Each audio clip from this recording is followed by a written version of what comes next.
കുറച്ച് നാളുകളായിട്ട് health issues കാരണം വീട്ടിൽ തന്നെ ഇരിപ്പ് കിടപ്പൊക്കെ ആയിട്ട് ഒന്ന് നല്ല ഗുണ്ടുമണിയായിട്ട് വന്നേക്കാണ്. അപ്പോൾ ചില ഡ്രസ്സുകൾ ഇടുമ്പോൾ എനിക്ക് തന്നെ കംഫർട്ടബിൾ അല്ല കേട്ടോ. അപ്പോൾ ഈ തടിയൊക്കെ വരാനായിട്ട് മുൻപേ ഞാൻ ഡയറ്റിൽ ഉൾപ്പെടുത്തിയിരുന്ന ഒരു ഇഷ്ടമുള്ള ഒരു ഫുഡ് ഐറ്റമാണ് ഈ റാഗി ദോശ. അത് വീട്ടിലും എല്ലാവർക്കും ഇഷ്ടമാണ് കേട്ടോ. ഞാൻ ഉണ്ടാക്കി കഴിഞ്ഞാൽ എല്ലാവരും കഴിക്കും ചെയ്യും. അതുകൊണ്ട് എനിക്ക് മാത്രമായിട്ട് സെപ്പറേറ്റ് ഉണ്ടാക്കേണ്ടി വരാറില്ല.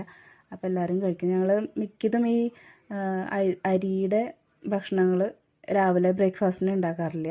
കൂടുതലും ഗോതമ്പ്, റവ ഇങ്ങനത്തെയൊക്കെയാണ് ഉണ്ടാക്കാറ് കേട്ടോ. അപ്പോൾ ഇന്നത്തെ ദിവസം ഞങ്ങൾ കുറച്ച് കക്കയും കിട്ടി കേട്ടോ. നല്ല തൊണ്ടോട് കൂടിയ കക്ക കുറേ നാളുകൾക്ക് ശേഷം ഉണ്ട്. അപ്പം അമ്മ അതൊക്കെ കഴുകി പുഴുങ്ങാനായിട്ട് വെക്കുന്നുണ്ട്.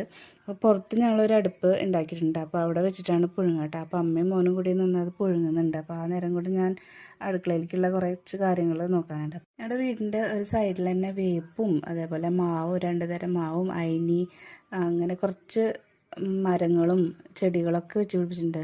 കുറേയൊക്കെ അമ്മയുടെ കോൺട്രിബ്യൂഷനാണ് കേട്ടോ. കുറച്ച് എൻ്റെ ഉണ്ട് കേട്ടോ. അവിടെ ഇവിടെയൊക്കെ ആയിട്ട് ഞാൻ നടാനേ നിൽക്കാറുള്ളൂ. അമ്മ അതൊക്കെ വെള്ളം നനച്ച് നല്ല വളർത്തും. ഇനിയിപ്പോൾ ഈ കാണുന്ന ഭംഗിയൊന്നും കുറച്ച് നാൾ കഴിഞ്ഞുണ്ടാവില്ല. ഈ മരങ്ങളൊക്കെ മുറിക്കാൻ പോവാണ്. കുറേ കൊല്ലങ്ങൾക്ക് ശേഷം ഞങ്ങളുടെ തോട്ടത്തിൽ പൈനാപ്പിൾ ഉണ്ടായതാണ് കേട്ടോ. അപ്പോൾ ഈ മരവും ചെടികളൊക്കെ കാരണം നല്ല തണവും നല്ല കൂളിങ്ങാണ് കേട്ടോ വീട്ടിലെ ചൂട് കാലത്തായാലും.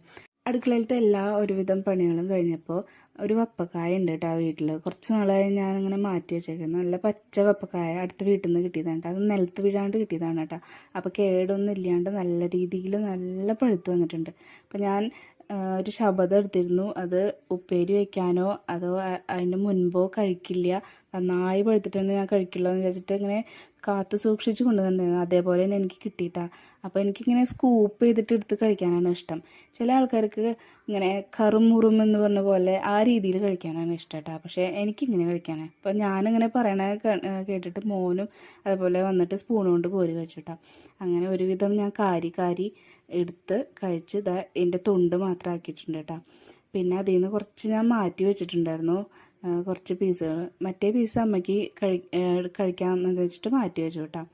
പക്ഷെ അമ്മയ്ക്ക് അങ്ങനെ ജ്യൂസ് കുടിക്കാനാണ് അമ്മയ്ക്ക് ഇഷ്ടം. എനിക്ക് ജ്യൂസ് കഴിക്കാൻ ഇഷ്ടമില്ല, പഞ്ചസാര ആഡ് ചെയ്യണമല്ലോ. അതുകൊണ്ട് ഞാൻ അമ്മേനെ അതിൽ നിന്ന് മാറ്റി അമ്മയ്ക്ക് കഷ്ണമാക്കിയിട്ട് കൊടുക്കും. ഞാൻ ജ്യൂസ് ഉണ്ടാക്കാറില്ല കേട്ടോ. അങ്ങനെ ബാക്കി വന്നത് കുറച്ച് ഞാൻ മുഖത്തൊക്കെ എടുത്ത് തേച്ചു. കാക്ക കുളിച്ച കുക്കാവില്ല, എന്നാലും വെറുതെ ഒന്ന് എൻ്റെ ഒരു ആശ്വാസത്തിന് വേണ്ടിയിട്ട് ഞാനതൊക്കെ ഒന്ന് തേച്ച് അതൊന്ന് ഉണങ്ങി പണികളൊക്കെ കഴിഞ്ഞപ്പോൾ കുളിച്ച് ഫ്രഷായി വന്നു കേട്ടോ. എന്നിട്ട് പിന്നെ ചെമ്മീൻ കിട്ടിയിട്ടുണ്ടായിരുന്നുണ്ട്. അപ്പോൾ ചെമ്മീൻ നാളികേരം അരച്ച് കറി വെച്ചു. പിന്നെ കക്ക റോസ്റ്റ് ഉണ്ടായിരുന്നു, മുതിര ഉണ്ടായിരുന്നു, തലേദിവസത്തെ അവിയലുണ്ടായിരുന്നു. അങ്ങനെ അപ്പോൾ ഇന്നത്തെ ദിവസം കഴിഞ്ഞു. ബായ്.